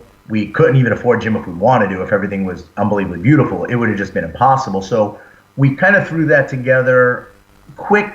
We tried to incorporate some of the stuff, but again, like I said, now years later, sitting back and with years of experience in the studio, like, especially John and Dan, really honed the Jim style, which I think translated on the 2 new songs on the Lifetime in Hell re-release. But at the time, correct, we kind of were just like, okay, let's get heavier. We don't have Jim. Let's try to create as much as we can without. We had 1 or 2 people come in to help us produce, but they were more along the lines of like, okay, Metallica was doing the Load album up in the studio in New York, and our sound guy, his friend up there was the assistant engineer, and he like really watched Bob Rock work for 2 months, and he wanted to come in and give some ideas on songs that we did. So, and he didn't want to get paid for it, but he's like, hey, I'd like to come in and try to help out. He goes, I learned a lot from Bob Rock. I want to try to maybe work on 1 or 2. So we were open to anything. We're like, hey, listen, Bob Rock was Bob Rock, and this guy came and helped us arrange some material, because I always feel, and we've always felt, that it's always good to have another ear, and which is why I thought we worked well with Jim, because some bands could think this is the best thing since sliced bread, and the producer will sit and go, yeah, it's good, but let's try to do this, and then all of a sudden, and never in a bad way, but say, okay, but what if we did this? And with me, Lou, you sang that, but what if you did this? Then that's how our creative process worked, because Jim would light a spark, and then all of a sudden we would go down another road and go, oh, but wait, let's try this, let's try that. And then sometimes Jim would just sit back and watch us go, because we'd be like, oh, wait, oh, this, oh, that, which to me is what a producer, especially if you're getting paid to produce a band. Now, if you're getting paid to engineer a band, you really don't say nothing. You engineer the music and you get the good sounds, and that's it. But Jim as a producer really helped us out a lot. So while we were without Jim on Counterculture, I think we did our best to kind of bring back a little more raw, a little heavier vibe. Again, mixed reaction on that one. That record, people have a strong reaction to. Either they like it or they really, really don't like it. The Counterculture record. So I personally like it, because I just like that we went a little heavier, and the songs really translated great live. For me, anyway. I mean, we enjoyed playing those songs live. Right, yeah. Well, it's definitely, like you say, it is for sure a jump That album took me a long time to get into, I'll be honest. Oh, yeah. I like it today. It's one of those, it took me, because I was so used to Cycles and even No Hope, which I think was just kind of a lighter shade of Cycles, if you will. Right. But yeah, Counterculture, when I first heard it, I was like, the hell is this? And I remember listening to it once and going, okay. And it's one of those, you revisit it and you go, okay, it's starting to click, so. Right. It's funny because we actually went back and re-recorded some stuff whenever we had it out for a while. And we got it to the radio because we had a lot of friends in the radio field. We're good friends with a gentleman named Munzie Ricci, who works with skateboard marketing, and they're very huge in the metal field. And the good thing is a lot of our friends still supported us. Dee Snider would still play us. Fingers played us. Like anything we came out with, even though we didn't have a label, we had a lot of support. Even our buddy was like, I'll send it to college radio. We did our own campaigns. We financed our own things just to stay out there, to stay relevant. And again, like I said, there's strong reaction. Some DJs loved it. They played it. And again, some of our diehard fans were like, yeah. And we listened to what a lot of people said, and we actually went back in, and there's like two versions of that album, because I went back in and re-recorded some vocals, and we threw a couple more vocal parts on and layered some more things, and we tried to get a little more Cycles element back on it. So I wonder which version of the album you have, actually. I wonder what's on the cover. I gotta go dig it out. Yeah. But there's two versions of it, so... But I mean, we didn't change it too much, but we went and re-recorded, thickened up some stuff. And after that, I mean, we played Mike, John's brother, Dan's cousin. Mike at the time was like, we're going out on shoestring budgets. I mean, he's like, I can't anymore. So we also became a 4-piece, which was kind of a little difficult. We were able to recreate a lot of the Cycle sounds because, we had a sequencer. We could do the keyboard parts, and Dan had this obviously top-notch equipment where the guitar harmonies could be done on, a machine. And I'll be honest, we're not, I'm a purist, but we're not that much of a purist. We were like, listen, if we got to use some technology to recreate some of the sounds, I'm fine with that. If people are paying money to see a ticket to come see Wicked Maraya play, and there's a dual guitar harmony solo, Dan's like, I'm playing a dual guitar harmony solo. Just because I'm using a pedal, it doesn't matter. We're still up here playing. And we really tried to, even as a 4-piece, recreate. Obviously, you're still missing a little something. But, at the time, we did some tours on our own. Again, we got some nice radio support. We toured around the country. But then at the end of that, we were kind of like, I think this has run its course. And we played our final show in our hometown. We played at the local bar that was friends of ours. We had it packed, and we had a great night, a great show. We had a good time, and that was our last, that still is technically our last live performance. It's like 1999. And it was the last time we basically were all in the same room together, until we got together to record the 2 new songs for what was the reissue of Lifetime in Hell 3 years ago, which was absolutely amazing. The response we got to that was insane. Sure. Well, I think, too, you kind of have, it's, besides having a song from Cycles, it, to me, seems like a kind of stripped down, heavier Cycles. Like it was just kind of a thrashier version of that record, to me. Yeah. Is what it felt like. And you've got the same production style, you're working with Jim, like the sounds are very, very similar between the two. Yeah, and what I like about it, what I really dug about it was, again, from my perspective, you can hear where I was before Cycles, but then you could sit and go, I see what direction the whole band went towards Cycles, because it's pretty cool, because it's like, it's the pre-Cycles album that came out 18 years later, but now you could sit and listen to it and go, wow. Once you wrap your head around, well, Cycles came afterwards, but you can go, now I see where they were and how the natural progression of what became Cycles was. Because, while I sing very aggressively, or I don't know if thrashy is the right word, but sometimes almost very like just raw metally, there were some songs on there where, that was when Jim was just starting to tweak, like, hey, try to sing like this, sing softer. What if you did this? What if you did that? What if you did this? And it was like, yeah, all right. And, there's about 3 or 4 songs on the Lifetime record that you could see, the original one, that you could see where we were going with Cycles. But that album meant like Lifetime in Hell and River Runs Black and Seizure and Blackout. I think I said that already. And those songs live. I posted a couple of videos. I posted us playing Blackout in Los Angeles. It was fun doing that album on the Sunset Strip, playing that record, because those songs are just monster walls of sound when you play them live. And we all got together, a couple of years ago, and we started talking, and I posted a couple of things. I think what I did was I posted it even started before Facebook. I mean, MySpace. I posted like Sounds of Evil as a goof. You know what's funny is I tried contacting you guys to get a copy, and I ended up capturing that just so I could have it. And I remember playing that sort of because MySpace player was not hi-fi by any means, Right. but I ended up capturing that and played that years ago. Really? On radio, yeah. And I think it was MySpace had probably died by that time. By the time I Yes. discovered, like it was still the songs existed, but no one was really using it. And I was like, Right. oh my god, there's new Wicked Maraya. Okay, and I heard the tune, loved it, and yeah, I've waited. Oh god, it's probably been 10 years maybe since Oh, it yeah, actually finally exactly. came out. You know, because that was probably posted in like 2008, something Yeah. like that. I would guess. You are 100% correct. I did. That was right around the time. And, you know, we just, the timing wasn't right for whatever reason. I mean, I wasn't even in New York anymore. I had moved away. But, I mean, we all still talked. We all grew up together. So, like I said, we started talking. And I'm like, yeah, everyone's like, let's maybe throw a song or two in, a new song. And let's see if someone is into buying. Let's try to release Lifetime in Hell. Because now, in today's day and age, every kind of music is accepted. People like this, they like that. It's heavy. So we were like, you know what? Let's see what happens. And we have a great friend. His name is Eula Garrett.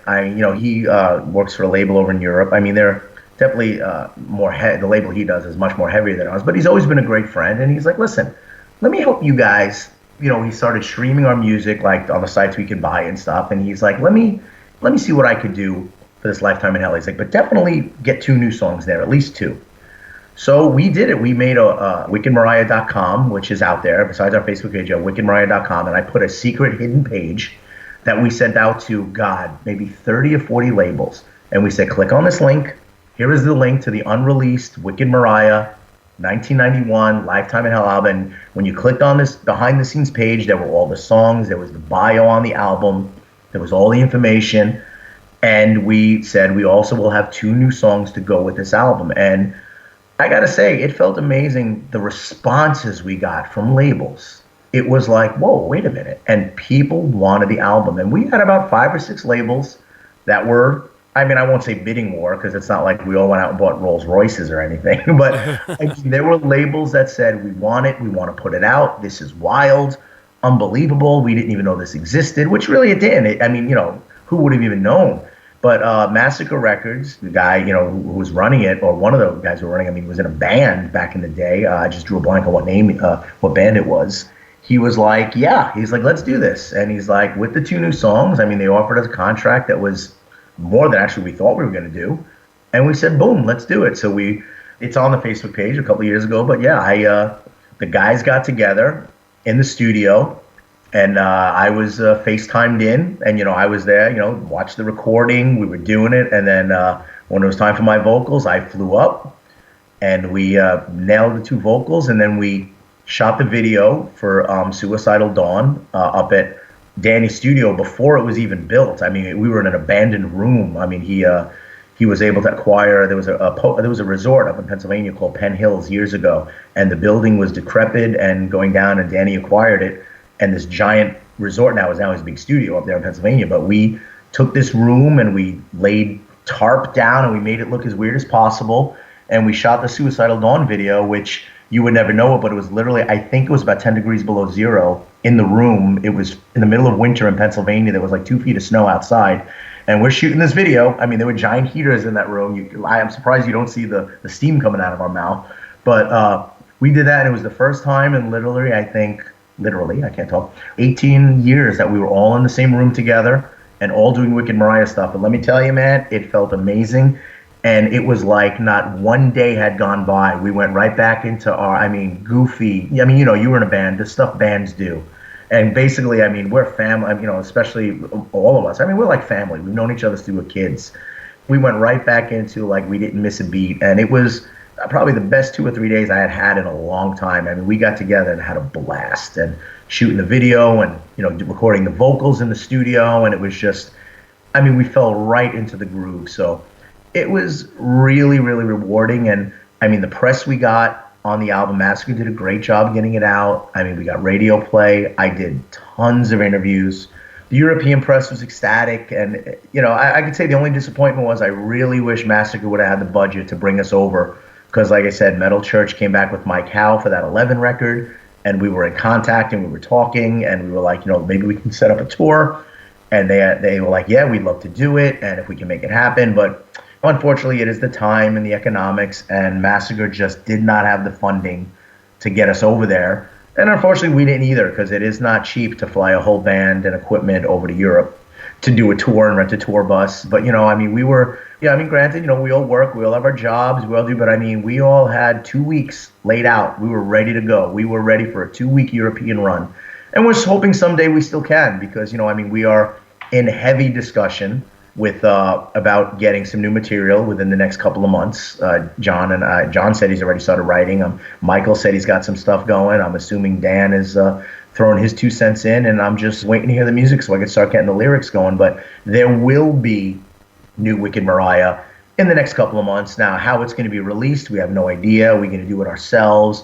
Dan's got a lot of connections with his studio up in Pennsylvania. He does a lot of stuff with bands they do stuff through independent releases and all these marketing things. So we're bouncing around our ideas. We're in the very infant stage, but especially since I started posting these videos and, when I mentioned that, you were cool enough to say, hey, let's do an interview, man, the 5 of us on the phone, the text message chain that was going, everything blew up and everyone's like, let's do this, and then seeing the videos from back in the day and, me sending over some clips that, I haven't posted yet and, and then just talking about how fun it was just 3 years ago that we got together to do this. Everyone was like, all right, let's get our act together. And I say, especially for me, I'm like, listen, let's do it while my voice can still sing all of our material. Let's be honest. I sing down here. I'm in South Florida. The rest of the guys are up in New York and Dan's in Pennsylvania. But, I sing down here all the time. I play, I do the Fort Lauderdale Party cover band thing, but I sing. So my voice, luckily, thank goodness, is still good. I believe I have my range to at least be able to sing our material. So I said, let's get it going here before I go the way of most singers when they get up in their age group. Yeah. Now, you mentioned earlier for No Hope that you guys had done some heavier demos. Do you think some of those will now finally see a release on some new material, on a new record or what have you? I don't know. I'm going to, I know I have the cassette. I don't even know if anyone else does. So I'll probably have to figure out a way to dub the cassette or transfer it onto my computer and send it out to everyone. Because I have the cassette in a box and I found it. I haven't listened to it, but there may be some stuff on there that may be worth doing. I know all the guys always like to just throw new stuff in, but I'm sure there is some stuff on there that we might find interesting and use. And I'll probably send it down to, John, Dan, and Mike and say, hey, listen to some of this stuff. You never know, because I personally feel there was some really killer stuff on that. And you know what? Van Halen dove into their archives. Who knows? Maybe we'll pull 1 or 2 songs off of that and make it a 2019 version and see what we come up with. But it's a good call. I will have to credit you for that if we do that, because I didn't even think of that. No, that's it. Well, like you say, Van Halen did it. The Scorpions have done it. A lot of bands just do that. After 20 years, you go kind of listen to back what you've done, and you go, that was a cool song back then. Why didn't we do anything with that? So, yeah. Worst case, should it not get re-recorded, do you think it'll find its way onto the internet somehow, so that people can hear it? It'll have the pre-warnings that this was done on a MR16 drum machine and a cassette studio board. It was recorded on those little it was, the cassette recordings, but you know what? Why not? Everything's on the internet nowadays. It's fun. It's fun to hear what we did. And like I said, I do, from what I remember, unless my memory's skewed, I remember some of those things are pretty cool. So even if, like you said, nothing comes out, even just for fun, for, nostalgia, put it up and go, hey, this is what that song on No Hope might have sounded like when you hear the double bass groove going and you go, hey, what was that? Like I said, I've been a little lax the past week. Actually, Mike Idivio just messaged me this morning. He's like, it's been like 3 days. Where are the videos? And I'm like, I'm sorry. I'm like, I've fallen behind schedule, but I'm off today and tomorrow, so I'm going to throw a bunch of stuff. It's funny because I just get caught up in watching the videos, and then I'm like, I probably should be recording some of this and putting it on the internet.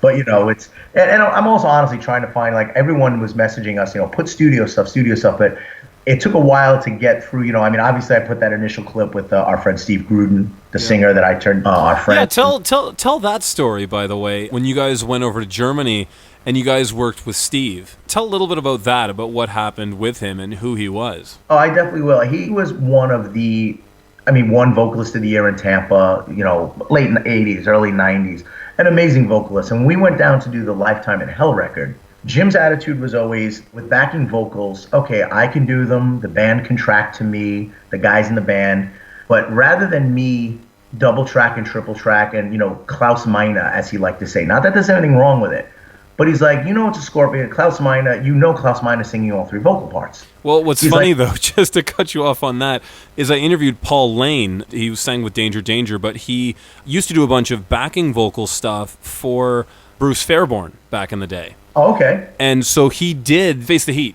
He did that record. So they actually brought in several people to get that layered effect, to get away from the Klaus Meine triple, tracking every note kind of. Which is good, because Jim was like, Scorpions are amazing. He goes, but let's make the backing vocals interesting. So, I did what I did. The guys in the band would track or, track to the same thing or throw a harmony in. But Jim's like, let me bring in two guys. Steve Gruden was one of them. He was in a band called Secret Service down in Tampa, also known as The Trial. And he brought in another guy. His name was Todd Plant. And Todd sang in a band down there called Eyewitness. But before Eyewitness, I want to say, my mind just went blank on the band he was in, but Ralph Santola was in his band. And Ralph was in, I think Ralph played with Testament Death for a while. Death, yes, it was Death. Yeah, and Todd was another singer down. The band was Eyewitness, but I almost want to say Cryptic Vision, I think, was the metal band that he was in as well. And another amazing vocalist, more of a just two different style singers, but two guys with ranges and power. So they came in and had some fun on the Lifetime in Hell record, doing certain things. And then when we did the demos in LA, I recorded the vocals, and then a couple of the guys in the band did some tracking and did a couple little touches here and there. And then we said, you know what? We really liked the element that those guys brought to the recording. So I flew down, and I think it might have been me and John and me and Danny, went down to Morrisound on the demo that became Cycles, the 5-song. And Steve and Todd came down to Morrisound and threw some backing tracks on there as well. Some low harmonies, some high harmonies, just to give, because we said, you know what, now while, the Scorpions had their sound, but it was all Klaus Meine, we said Wicked Maraya kind of has our sound, but it's us with Todd and Steve. So they came in and did the tracks. And then when we went out to Germany, one of the things the label liked, they were like, we love the blending of the voices on the backing vocals. And we had said, well, you know what, this is what we're going to do. And they said, well, let's bring Steve out.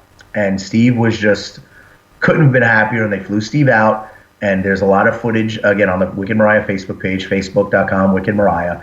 And I think I also put it on the wickedmaraya.com page, on the main page and also in the videos.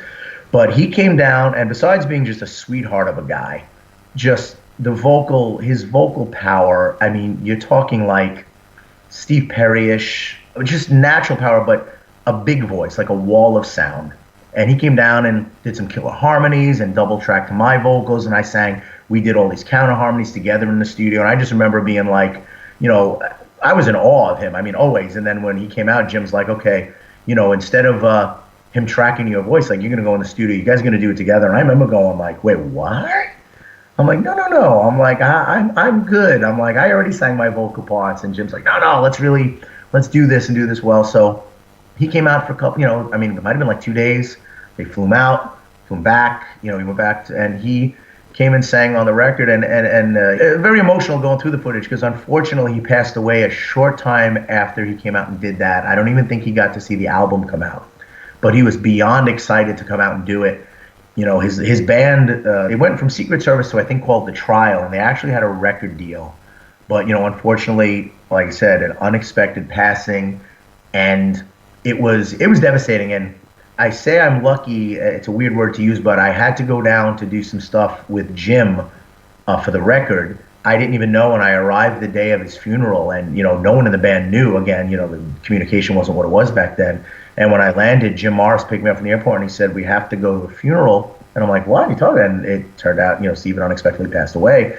And I mean, the band was devastated, but I feel good that I was able to be there and to see the turnout for a guy who was loved, the whole South Florida area. I mean, especially that West Coast. I mean, he was a legend, and it was great. And I'm so glad I was able to finally post the footage, because, we were friends with his wife. And for 25 years, I've been saying, I know I have footage somewhere. And his daughter got to see it, and his grandson now got to see all of this stuff of him being in the studio. And just unbelievable.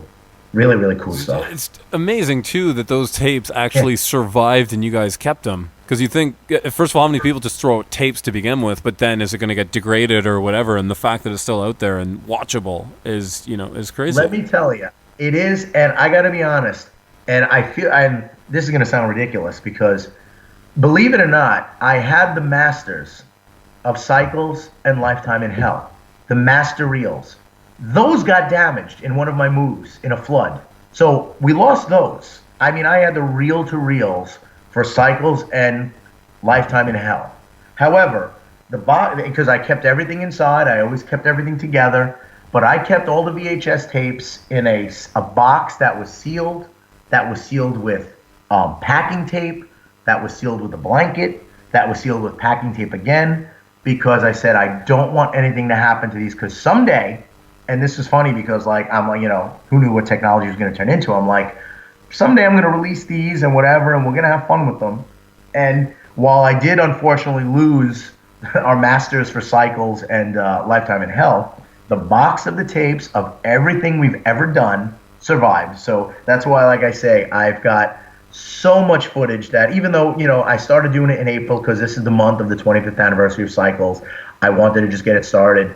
I'm going to probably be doing this for a long time because I just want to get all the fun stuff. And, we've got a lot of people who still follow us. I mean, we get messages all the time, and I said, let's have fun with this. So, but it was definitely appropriate. The first video I posted was the video with Steve because, like I said, I've been promising his wife and, his daughter and the grandchild, he's almost a teenager, almost a professional bowler. He's insane, this kid. But I said, I'm going to post the video footage with Steve because out of all of our memories over there, and guys in a band will disagree on a lot of things, but the one thing we could always agree on, man, when that guy sang, and you could see the reaction of everyone in the studio when he sang, we were always like, man, Steve, and we called him the Rumble because every time he sang, the room shook. So that's what we called him. So it was cool to get that out there and have people see it and just expose people who didn't know about him to him because, his band, there's a lot of stuff on the internet. There was his wife did put out an album called A Celebration of Life. I mean, I don't know if it's still in print, but there's a lot of songs on it.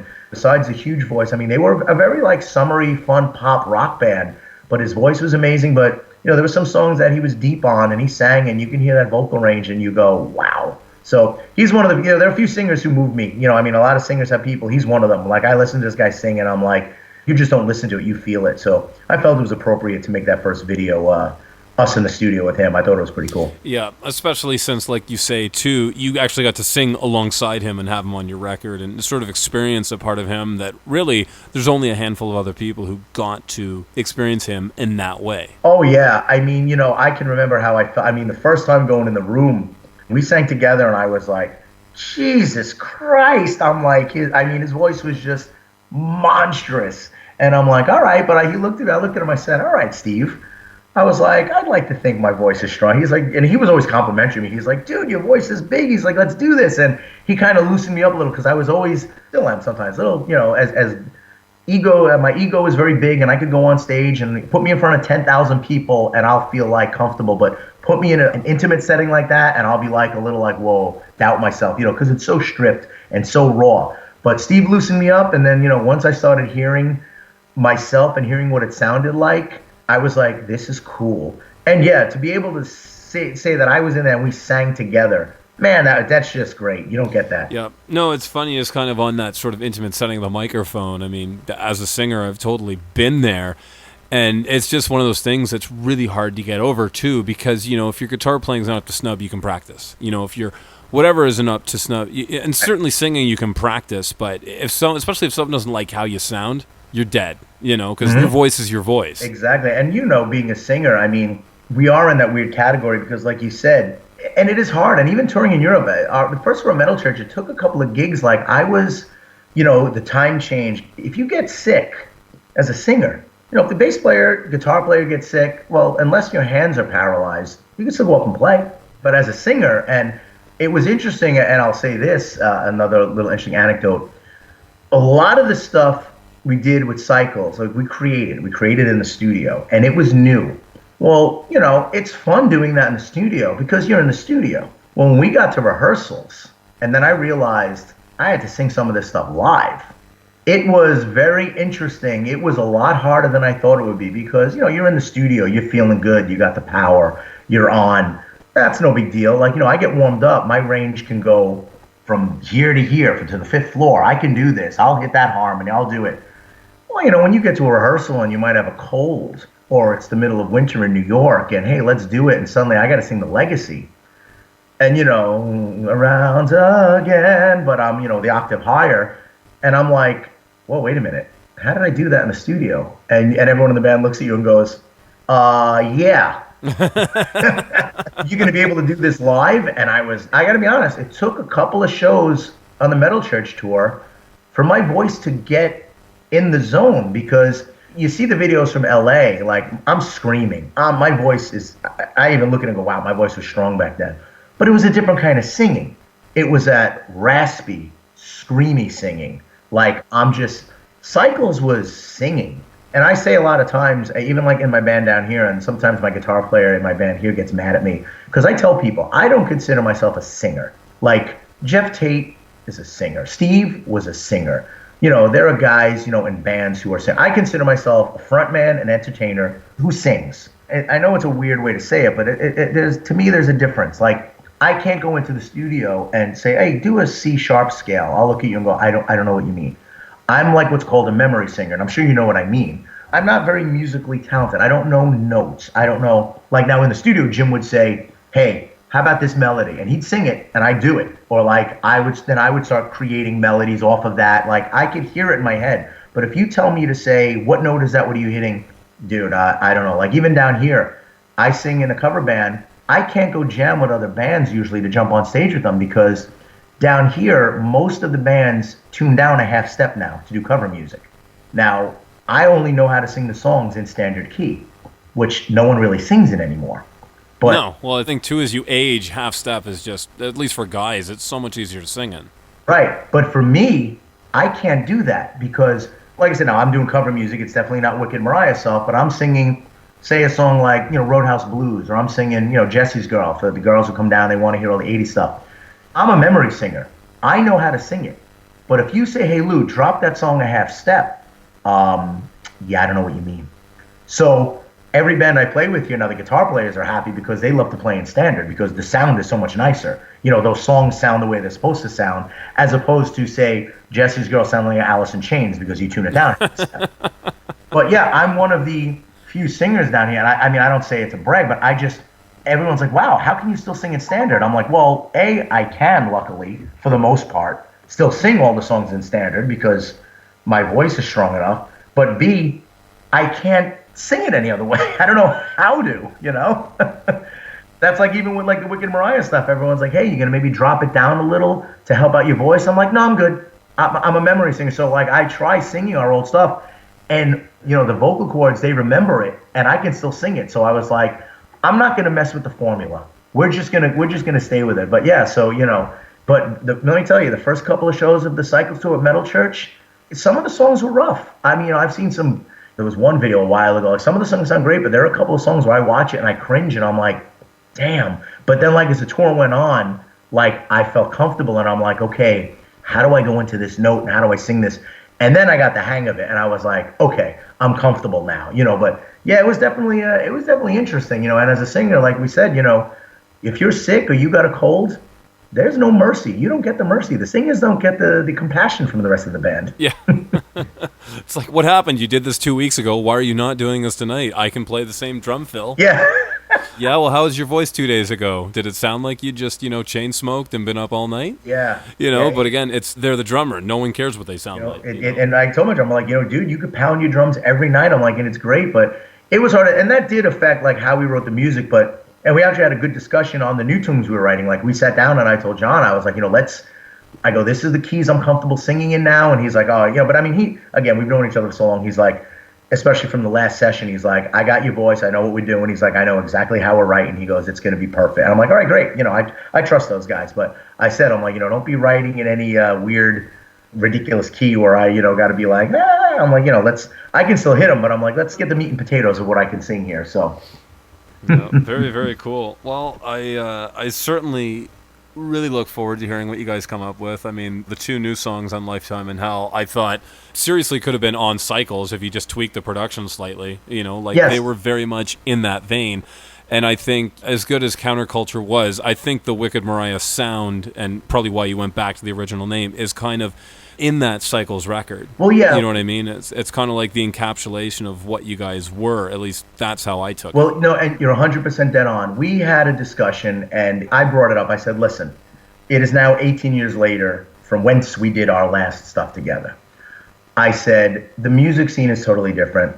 There are a billion different styles out there, and no one is pigeonholed. I said, Dan, while you produce what you produce at your studio, I said, and you do everything from metal to pop to alternative. John produces mostly metal. Knack plays in a cover band, a Zeppelin cover band up in Long Island.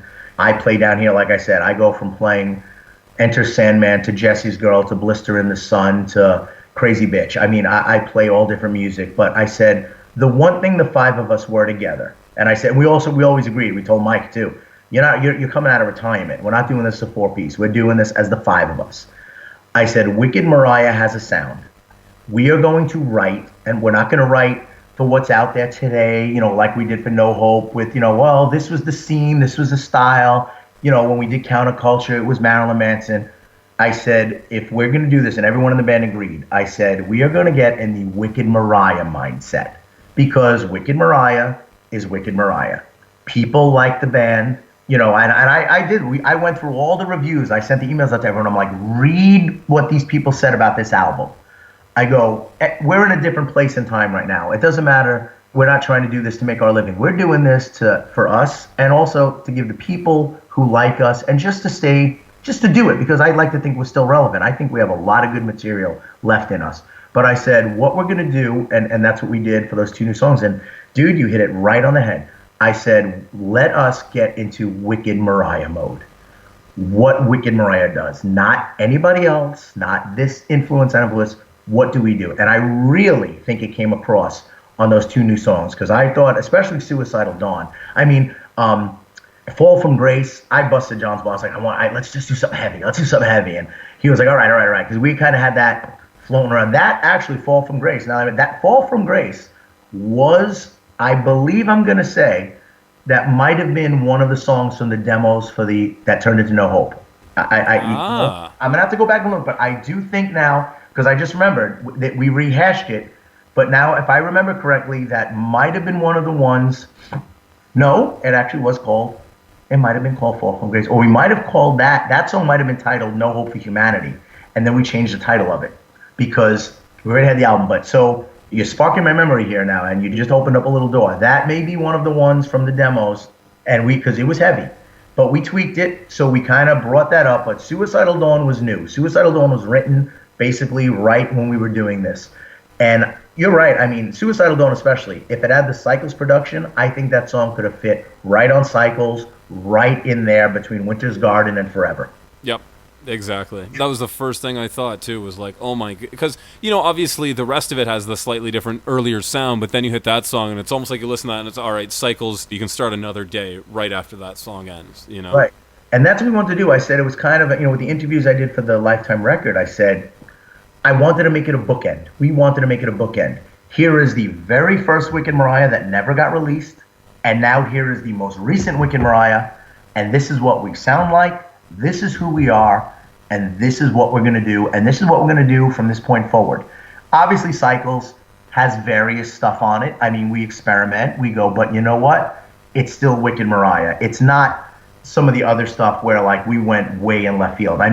Especially the Cycles record. And I'm glad, maybe it's self-serving, we're tooting our own horn, but I'm having fun celebrating the 25th anniversary of it because I listened to it. And, songs like Forever, and Sign of Heaven, and just even The Legacy, and just Winter's Garden, every song on that record is just, to me, beyond interesting. And especially if you put headphones on, it's just ridiculous. But it's the Wicked Maraya sound. But, we branch off here, we branch off there, but at least we stayed, not that we want to stay in a circle, but we stayed true, and I used to use that word a lot in a lot of old interviews. We stayed true to what we were.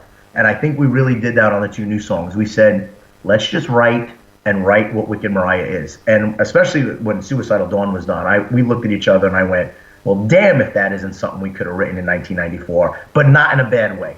It evoked exactly what we are, and the response from the people were great because people were like, holy crap, that's Wicked Mariah. Like, we knew immediately that was you guys, just knowing it wasn't, because I admit I had a lot of people who were like, man, I'll be honest with you, we heard 2 new Wicked Mariah songs and they were like, we did not know what to expect. And they were like, we were worried. Because, people like their bands just like me. I like my bands. If I know I'm going to hear a band, like Crimson Glory. I love Transcendence. When they came out with that other record, I was like, I like Crimson Glory to sound like Crimson Glory. Yeah. So you know what? We said, and it was funny, but I had about maybe 5 or 10 interviewers were like, I'm going to be honest with you. When we heard New Wicked Mariah, we were like, okay. And they go, we played Suicidal Dawn, and we were like, oh, that was comfortable. They're like, it was like we knew what it was. And that made us feel good because that's what we really want to try to evoke. Because, granted, we were never as big as, we were not Metallica, we were not Megadeth, but, there were people in this world who liked our band. And those people liked us for what we were. And to hear people say, man, that sounds like Wicked Mariah, it felt good for us. So we were like, all right, we're on the right track. And that's what we plan on continuing with the new music. Yeah. Well, that's fantastic. I'd say what a great way to celebrate 25 years of that record, I think for me it's probably been about 19 since I've been listening. I discovered it when, the internet really started taking place and you could start to file share and Napster and all the rest of it, and that's when I stumbled upon it. But yeah, it was, right. Oh my God, where's this been? I mean, for me, the Cycles record has been a strong influence for me growing up and learning how to play guitar, and I used to jam a little bit of Resurrection, but Another Day and Jacob's Dance and all those tunes. And I mean, it was several years before I even learned you guys had new material, because I didn't know it went from Wicked Mariah to just Mariah. Right. So yeah. I didn't know that came along until I think I was chatting with another fan of yours online who said, oh, they have more stuff. They do? So it's just one of those things because of the name change, right? Yeah, so, that was, that was another, the times we were like Wicked connotates evil and goblins and cauldrons. So the record label was like, maybe let's take the Wicked away. And again, half of us were happy and half of us weren't. That's why when we decided to do the Lifetime in Hell, I was like, yeah, we were like, we're Wicked Mariah, and that's who we're always going to be. And everyone was in agreement. So like, yeah, we are. This is what we are. Yeah. Yeah. No, it's true. I mean, truthfully, those 2 other albums could have been called that. But again, with the stylistic shift, I mean, it didn't hurt it either. You know what I mean? To kind of make it its own thing while still being you guys. Yeah, no. I appreciate it. I really appreciate it because you know us and you like our stuff and you've soaked it up, and it's really cool to talk to someone who's like, dung on it the way you have. And it means for someone who, helped create that music, I can tell you it means a lot. It does. It means a lot. I'm very, very humbled and appreciative that you dig on the stuff and that you let me come on the show and, to do this and just to, ramble myself, blabber out for about 2 hours. I appreciate it. Of course. Well, Falco, I mean, it's been a long time coming too. I mean, like I said, in the good old MySpace days, I did try and get in touch, and I was going to see if you guys wanted to do an interview all those years ago. But I think now, in celebration of Cycles and Lifetime's been out for a while too, is it's like I felt the time was right as well, especially now that I knew someone was actually at the Facebook page and able to get back to me. But yeah. But no, I mean, I want to say, thanks for all that great music and continuing to trudge on. It's something that, a lot of these bands now are coming back. All these bands from, 20, 30 years ago that you never thought in a million years you'd hear new material from. And a lot of it is quite good. I mean, Suicidal Dawn, I mean, there's 2 new songs from that were excellent, so it's like, it's cool to kind of relive that 15-year-old of me discovering your music and going, oh, wow, this is really cool, and getting to kind of relive a little slice of your life from that point. So, yeah, this was a lot of fun. Got to hear a lot of great stories about the band and how you guys came up. And I can't wait to hear what you guys come up with for your new release. No, I appreciate it. Yeah, I'll keep you posted, definitely. Awesome. That'll be great. Excellent. But, I just want to say thanks again for taking the time to do it. And, I can't wait to hear what you guys come up with. So keep me posted. Let me know what you guys are up to. And hopefully we can do this again in the future. Oh, yeah. Without question. Dude, Brandon, again, I can't thank you enough on behalf of the band because, obviously they knew I was doing this. And, to you, thank you. To all the people out there who are fans of ours, we greatly appreciate it. And, for maybe anyone new discovering us, check out our Facebook page, check out wickedmariah.com. There's videos out there, just go dig on it. I hope you enjoy it. We love what we do. and I'm really excited to get the new stuff out. And dude, you will be in the loop heavily, knowing what's going on. Fabulous. I can't wait to hear it all. And Falco, thanks again, much appreciated for taking the time. And you got it, brother. Yeah, we'll see you soon. Take it easy. All right, we'll talk soon, man. All Thank right. you. We'll see you. Take it easy. Bye-bye. Take me away.